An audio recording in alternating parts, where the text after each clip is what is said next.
नांदेड जिल्ह्यामधील तामसा इथं जवळपास 150 वर्षांहून अधिकची परंपरा असलेल्या भाजी भाकरीच्या वाटपाला सुरुवात झाली आहे।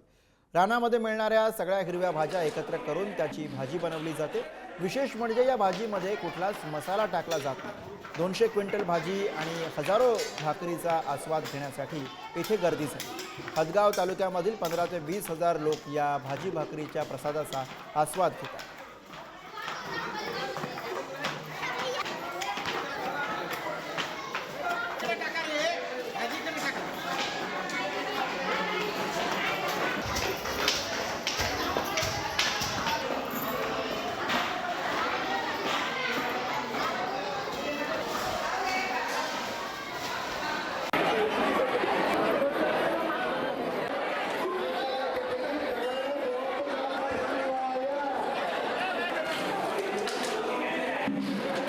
Thank you.